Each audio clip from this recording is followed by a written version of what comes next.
Hey, what's going on, guys? Phil here, and welcome back to another patch notes review of May. This came out a little bit late, so I apologize ahead of time that I wasn't able to get this up on Friday, but the patch notes weren't released until around midnight last night, so here we are. I'm going to go ahead and go over in detail as far as I can each segment of the patch notes. So let's go ahead and dive in here. The first thing you're probably going to notice is, well, we're getting a rework of Canyon. And of course, we will be covering this in detail, but it's right there in front of you. So really excited about this. In particular, we've got some details here, and we're going to go ahead and read this over. Well, the match patch is here already, or finally for most, I'm sure. And we're very excited to bring you another round of updates and changes representing a lot of hard work by some very talented and passionate people. He's specifically talking about the Cauldron. First, we'd like to acknowledge and give a hearty salute to the dedicated player council known as the Cauldron for their endless hours of work, and they contribute every single day to the ongoing development of Mechwarrior Online. This group is dedicated to assisting us in making MWO more fun and enjoyable for people across the spectrum, from absolute beginners to competitive level players. We really appreciate their efforts, and we're already seeing the fruits of their labors with the continual increase to our player base. If you have any questions, comments, or concerns that you'd like to communicate to the Cauldron group, you can find them on the Mechwarrior Online Discord, or the Mechwarrior Discord. It's Mechwarrior and Mechfot. It's just Mechwarrior Discord in the Cauldron feedback section of Mechwarrior Online channel. Next, we, as in Matt and Darren, would like to give a quick shout out to the work of our small but exceptional MWO team, from customer service who assist our players every single day to the engineers who enable us to do monthly patches. Originally, we only planned on one patch per quarter. Yeah, that's actually been, in my opinion, a cool thing that they've done. So good on you guys. To the testers and the artists and the web team that are putting everything they have into building a better MWO. Specifically, last month saw the release of the Striker Booster Pack, which featured the amazing concept art from Alex Iglesias and the beautiful in-game representation by Mark Nicholson. These two have really knocked it out of the park with the last week's launch of the Warden Booster Pack, with the majority of the concept behind the pack coming from Mark. We really appreciate these guys. Next on the list, we're really excited about this. We finally get to see our work of our new level designer, Francois. This patch includes his first significant overhaul of an already existing MWO map, Canyon Network. We'll let the map speak for itself, but we are so happy to have Francois on the team. His enthusiasm and his energy is contagious, and he's really good at map design. Well, that's good. He's already hard at work on the next map to some love, and he'll be featured on the NGNG podcast next week to talk all about it. Woo, woo, woo, woo, podcast. Welcome to the team, Francois. We're lucky to have you and can't wait to see more. Also included in this patch are a second round of weapon balance changes, the first round of agility, mobility, and some armor redistribution changes on 5 mech chassis, all detailed below. So get out there and do the science and give us your feedback for future iterations. Bam. All right. So all that being said, I think that's very nice of them. I can tell you, again, being a part of the Cauldron Discord, that these guys literally are working all the time. So if you haven't interacted with them, make sure to do so. Again, they are listening to all walks of life, and as far as the skill levels as well. So if you have a concern, or if you have a thought or an idea, make sure to hop on that Discord and check them out. As far as the Warden Booster Pack, I recently did a video covering this. A lot of people seem to think it has a throwback to Mechwarrior 2. I think it's actually the enhanced imaging of the cartoon, but that's my opinion. Again, what is yours? Let me know in the comments down below. I really actually am intrigued by the booster pack, what it's going to be doing. ECM for the Timby and the Direwolf. As far as map designs, we're going to go ahead and check out the Canyon Network Reborn. And this is, of course, the first image that we have here. The first thing you're going to notice about this map design, so the pillars are gone. This is actually the central area for Canyon Network.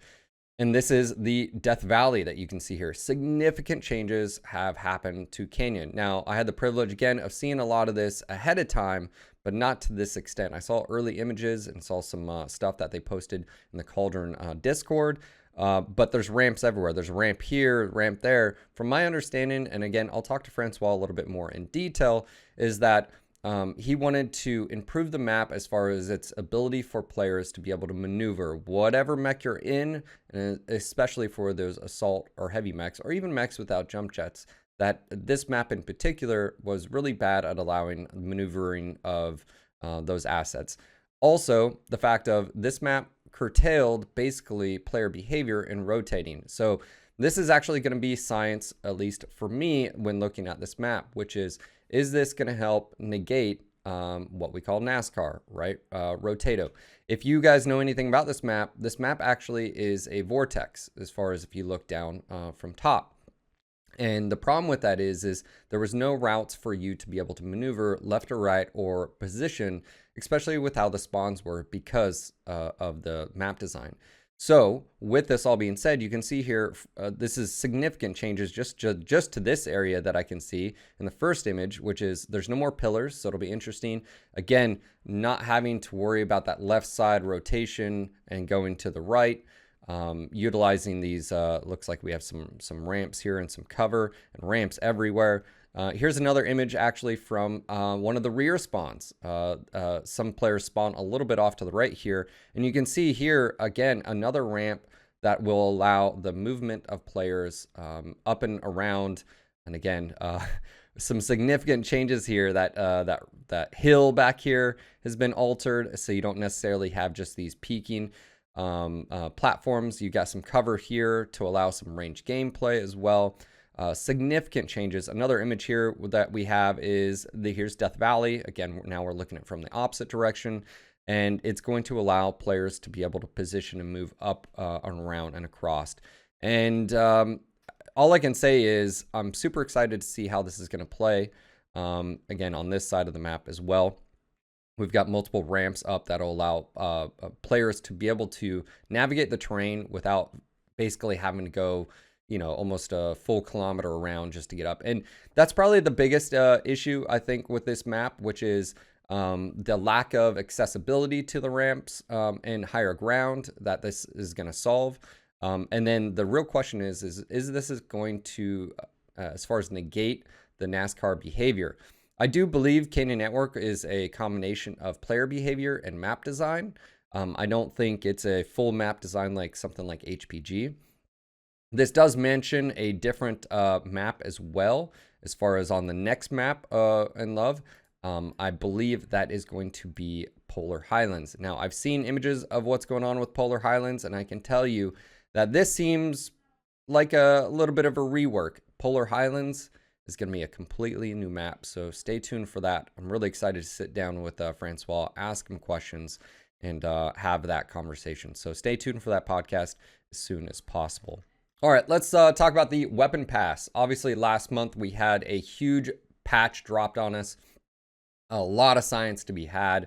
And some of the things that popped off initially to me were the usage of certain weapon systems and certain combos because of those changes. And that's a good thing. I will sort of state this before I read any further, is I feel like the patch did a great job to where one weapon system didn't become the dominant meta like they have in the past. And I think that is attributed to the Cauldron doing a good job and knowing how the game plays and making those changes, and of course being damn good spreadsheet warriors, because at the end of the day it's such sometimes finite difference between one weapon system and another where everything becomes a little out of whack. So again, good job on that. I didn't see anything just rise to the top and just stay there. I did see a lot of science early, but let's go ahead and dive in here. Following the April patch, a large variety of mechs with different loadouts are being used by players, which has been one of the main objectives of the first weapon pass in April. In the weeks following April patch, several weapon systems have been monitored for potential adjustments. The weapon that are changed in this patch will continue to be monitored in the coming months in order to further assist their performance following these changes. This month's change include Micro Pulse. I sort of saw this coming. Obviously, if you watched the video on the Mangoyle returning, this is one of those. So damage decrease to 2.8 from 3, so not a huge thing. Heat penalty minimum level set to 13, fire 12 with no heat cap. Of course, this is because on some chassis, including the Gargoyle, including the Nova, you can rock quite a bit of them, and it gets a little bit silly once you get in. Now, my first thoughts are, well, you had to get in that close range to be able to do that. So there's there's maneuvering there. And if you get caught in long range gameplay, But there's a thin line, and I do agree that they were a little bit overperforming. And I mean, again, this is a minimal thing. So, and again, you can combine micropulse with no heat penalty with other weapon systems too. So you could rock medium pulse, heavy, mediums, so forth and so on. This is probably the big one here that I'm going to go ahead and highlight here. And this is the snub PPCs. Pinpoint decrease to 8 from 10 and splash damage added. And that's 1.5 damage applied to adjacent components. Basically what a clan ear PPC does. Now with this, I almost wanted to push back. I knew it was coming. I knew they were focusing on it. I felt like snub PPCs were doing well, but the problem is a lot of systems as far as setups, we're doing AC20 and 3 snubs. And the cool thing with that is they're still going to be able to do that. Just now it's not going to be as pinpoint heavy and you'll have a little bit of spread damage. Do I think this snubs are a problem? No. In the grand scheme of things, I think a lot of people scienced. I saw builds across the board. And the cool thing is this combo can be done by a lot of inner sphere heavies that really, let's be honest here, we're sort of lacking as far as setup. So did I think the weapon system was a problem? Potentially. I could see where the Cauldron might think that, but they made adjustments. We'll give it a try. The damage and the splash damage is okay as well. Obviously, it takes it from a 30 alpha if you have 3 down to 24. So it's one of those things where, you know, I'm okay with the change. I can see where it potentially is an issue, and especially with against lights or mediums, where again you're getting upwards of a 50, or sometimes if you throw on the dual LB20s or dual AC20s with snubs, you're getting some sort of high 60, 70 alphas, and I can understand. The next one here is that heavy PPCs. To be honest, I didn't see really heavy PPCs really being used in the grand scheme of things. So again, this is a nerf. This increases heat by 0.5. I don't think it's a big thing. I don't think it's a huge change. And in all honesty, I don't think you'll probably even noticed. So again, to me, it's a no factor. It's not a biggie. It's probably not going to change anything. But I actually didn't see really heavy PPCs being used all that often, except on certain setups. Heavy PPCs like Goss, which is a great combo, by the way.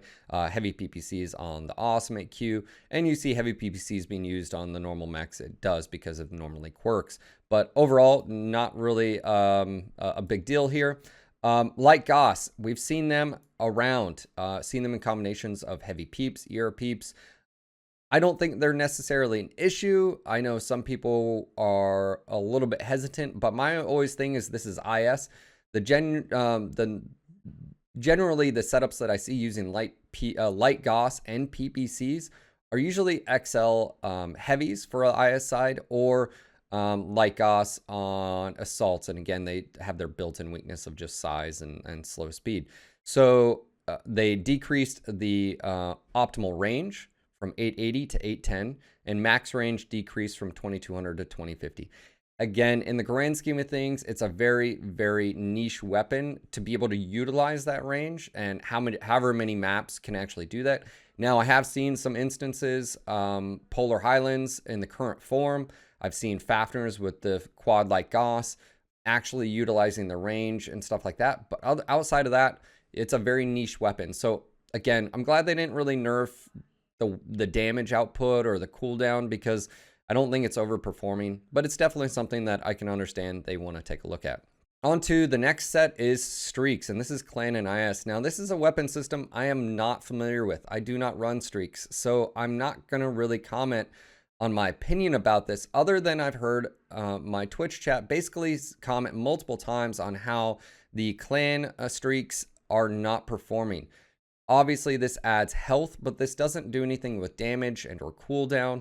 And from my understanding of their complaint is that streaks have taken a hit. Now, I will also point out that I've seen comments from experienced players that streaks should not be an instant delete button to lights, and that is one of the problems. And what they're potentially doing is making this a viable weapon against other targets instead of just lights.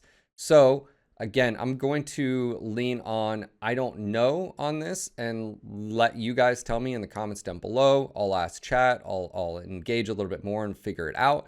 but I don't really have an opinion. Obviously, increased health helps against AMS. I don't think AMS is necessarily the problem in this case. I think it's more of they had a role, and that role was to delete lights, and now that they don't have that role, how do they fill that other gap? How do you go after mediums or heavies or assaults with them?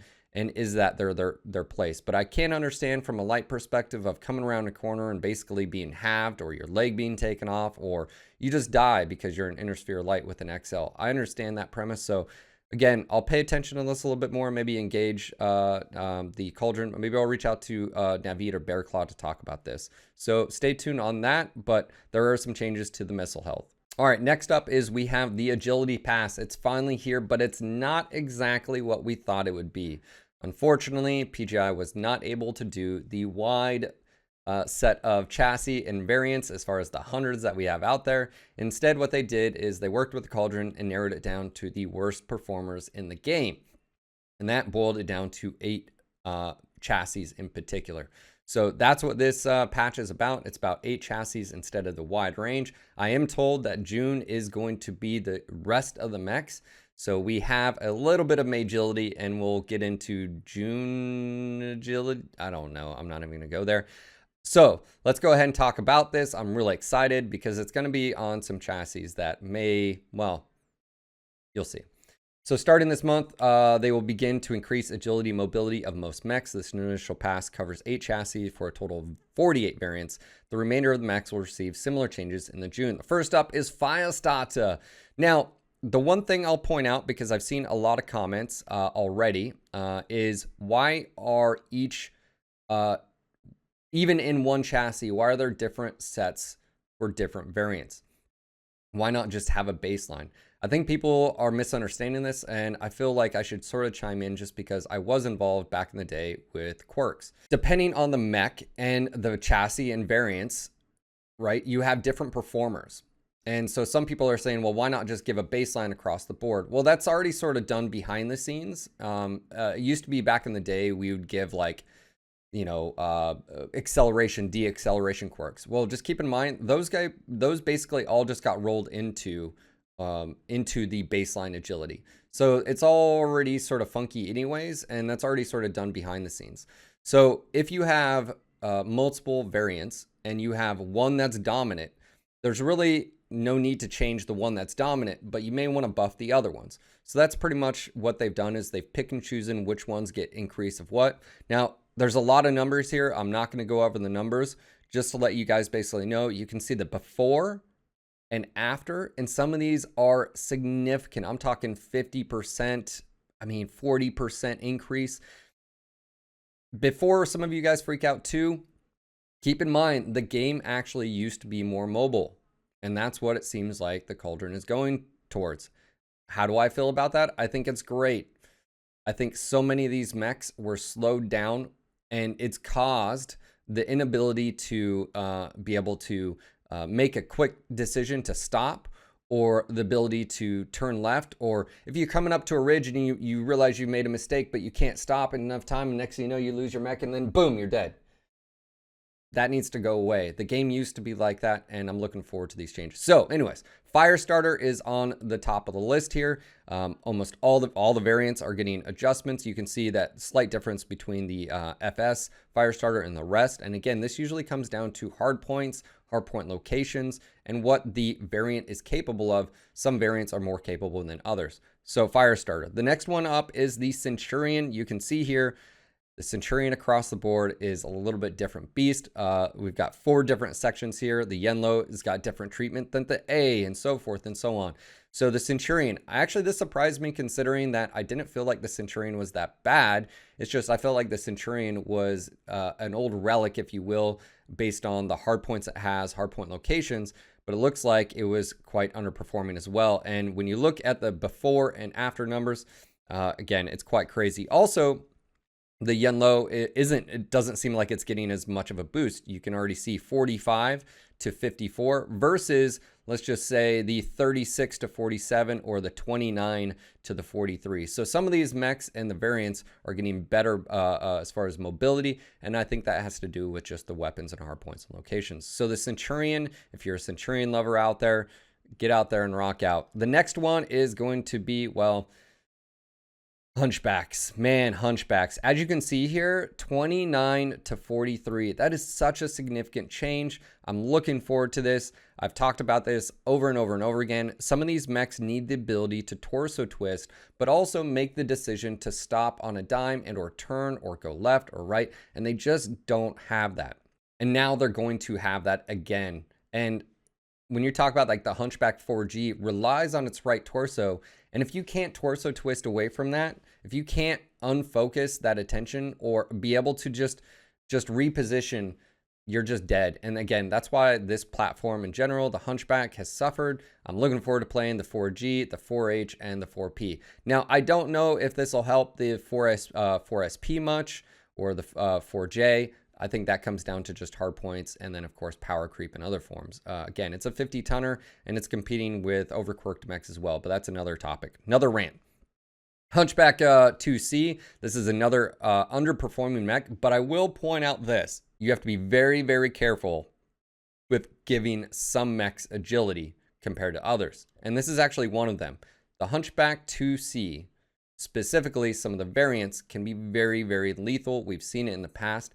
And if you note, some of these adjustments aren't as dramatic as some of the others. Again, from 20 to 29 instead of 29 from 43, like the normal Hunchback. So I'm glad that what they're doing is they're looking at it and making, acknowledging the fact of they can be a little bit OP. And if you look at the rest here, you can also see that, a performer like the A with the laser vomit versus the others. So again, I'm glad that they're changing the Hunchback. Again, it's a big boxy medium that needs that mobility. Again, I was surprised that it was on this list, but here we are. Another big one is the heavies. And this is where we're going to talk in just a moment about a very special one to my heart, the night gear. I'm scared about this change. I'm not going to lie. I am a little bit worried. I do feel like I don't have opinions on whether they went too far with this, but I will say a cautionary tale. This is a scary mech. There is only one way to balance this mech, really, in the form of it's got amazing hardpoint locations. It's got amazing hardpoints. It has the ability to take Peep, Goss, UACs, you name it, LRMs, ATMs. It really just doesn't do laser vomit very well. But other than that, this mech right here can be really scary. And we saw the night gear decimate pretty much every other heavy mech and some assaults when it came out. That all being said, I get it that it needs to have agility, so I'm looking forward to seeing the test, but I think that mech needs to be under a magnifying glass because it is so dominant and it can perform so well, especially with the Pop-Tart meta back in the day. Yes, I get it. Phil, Clan, and Peeps were nerfed. I get it. But this thing right here can be very dangerous. So I'm glad they're giving it a little bit of love. I understand. I knew it was going to be on the list because it is so slow. But that mech right there has the ability to basically put assaults, heavies, and mediums and lights to shame. So keep your eye on that on the night gear, and I'm sure we're going to see him throughout the patch.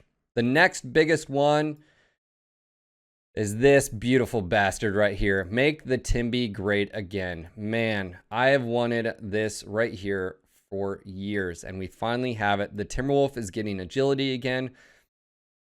I've talked about this quite often. What happened to the Timby? Well, the Timby got hit by a few things. It got hit by nerfs to its mobility. It then got nerfed also on mobility when Skill Tree came out. Some of the weapon combos that it was successful with, including Peep and Goss, were nerfed. They were combined for heat scale. Small Pulse got nerfed. SRMs got nerfed. Well, that only pretty much left it with Laser Vomit. Well, guess what? Laser Vomit also got nerfed. So you combine all of those things, it pretty much put the Timby in a very weird spot, which is the Timby is an okay mech. It's not supposed to be the hardest hitting. It's not supposed to be the tankiest. But the only thing it really had going for it outside of just weapons was the agility. You take agility away from the Timby, it is not unique. It's not special. And now we're getting that back. So we've already had the weapon adjustments. I've been using the large pulse, ER mediums. I mean, you name it, all the different combos. I'm excited to dive in this. Obviously, the free mech for this month is the Timby. I will be doing a video on that now that this patch is out, but I'm super excited for that. So good job. Finally, I'm excited to see how it performs. And again, some of these are quite drastic. 29 from 17, 31 from 19. Yeah, it's going to be great. And again, torso speed increase 99 from 68. That's a significant increase. I mean, you're talking about what that's crazy. That's a 50% increase. That's how slow some of these mechs got nerfed. Speaking of some mechs getting nerfed, well, they're getting buffed now, and that's the Atlas and Kodiak. And I know for the most part, most people are going to be excited for the Kodiak. I'm excited for the Atlas and what this means. It's going to give it the ability to torso twist and shield. And really, most Atlas setups are set up for brawling. Well, this is going to allow that mech to go in there and brawl. So what does that mean? That means lead with your left or right arm and shield, and then be able to turn and engage your target. Sometimes you're just going to be a meat shield. So this is going to allow that. It's also going to allow you to stop on a dime, or at least a little bit better, again with the DXL and XL. Quite a bit difference here, not quite a 50% increase or 100%, but it's up there. So I'm super excited for seeing the Atlas. Again, I think the biggest problem with the Atlas is it's too darn big. So again, not to get on a rescale rant, but outside of this, it's a step in the right direction. Now, the next mech is a mech that I'm keeping my eye on, just like the Night Gear, which is the Kodiak. The changes to the 3, we all know, are and should be monitored very closely. Not a huge increase here. Granted, it's an increase by at least 50%, but we're talking from 6 to 9 on some of these. Very, very minimal. I think this is a smart move. The Kodiak 3 is still going to be dangerous. Yes, you can't run effectively the 4 UAC 10s that were broken back in the day, but this is still a very, very potent mech. So I'm glad they're watching it. They're keeping a keen eye on it. But other mechs outside of that, you can see some significant increases across the board, especially on the Spirit Bearer. The ability to torso twist on the Spirit Bearer, pitch angle. You can see, and that's another thing too, is on the Atlas, pitch angle. Oh my gosh, look at this. The ability to actually aim down, that's significant, especially for the Atlas, ankle biters and so forth and so on. So that is a huge, I would say, change and alteration to those 8 mechs. I'm looking forward to seeing that list. Obviously for June, it's going to potentially encapsulate all of them. But if anything, I guess I'll leave you with this, is the game used to be more mobile. Don't be afraid of it. Understand where they're coming from. If you're more mobile, it allows you to negate damage. It also allows you to make quick decisions without suffering consequences just because de-acceleration was so low on some of these mechs. I am watching that Night Gear and I'm watching that Kodiak, but outside of that, I'm super excited. All right, let's talk about the mech armor redistribution. This is something that should have happened years ago. This is something that should have never happened in the first place. If you have no idea what I'm talking about, PGI decided to alter the arms on a select few chassis to reallocate armor from the arms because they were smaller to the side torsos, which were bigger. Instead of just giving the mechs structure, they took armor from the arms that the mechs needed for firepower and gave it to the torsos for survivability. I'm going to repeat this. They took armor from the arms that the mechs needed for their weapon systems to not get blown off. Anyways, you guys can see how I feel about this. It's being reverted. I'm not going to go on a rant any longer about this, other than it's finally here and these mechs are getting what they need back again. So thank you, PGI, for fixing this mistake. I look forward to being able to test these. And I look forward to seeing these mechs on the field again and not feel like I'm automatically nerfed. So I think we've learned all a lesson here is a bad idea. Should have just given them structure. Wish someone would have been able to tell someone back then about that. It's almost like someone should have been there to fight against that, but anyways, that's an old story. It's not like I said don't do it or anything. Anyways, all right. Do you enjoy the content that I create over on YouTube or the podcast or the mech videos or the Twitch streams that I do Monday through Friday, 12 to 6 p.m.? If you enjoy any of those and your answer is yes, consider becoming a patron. It really does help me be able to focus on content creation and not have to worry about paying my bills, and that is covered. So if that aligns with you, come check it out. If not, don't worry about it. Just want to say thank you again for considering it. So that is your patch for May. Not as big as we thought it was, especially with the Mayagility. We thought it was going to be across the board, every single mech. From my understanding, it's because of the process, and the process actually is a lot more in depth than we thought. I'll reach out again to the Cauldron to talk about that, and to PGI, and sort of see, well, what's the difference between May and June? Are they going to have to piecemeal June out as well, or do they feel pretty confident that they're going to be able to get June and all of the agility across the board? Not a whole lot of weapon adjustments, and I feel like that's going to be the sort of norm. As they refine those numbers for the weapons, they'll have to make less and less changes to get those in a sweet spot. And again, there wasn't a whole lot there. Now, we may see adjustments later on, maybe because something gets changed. Maybe a heat system gets changed and it affects the weapons. Who knows? I don't know. But as of right now, that's what I suspect the mobility will be like too. As the rest of the mechs come in line, other mechs will probably get boosted. Some may get nerfed. Who knows? But it's going to be little changes after the initial big broad strokes of the patch hit. So outside of that, I'm super excited about the Canyon Network.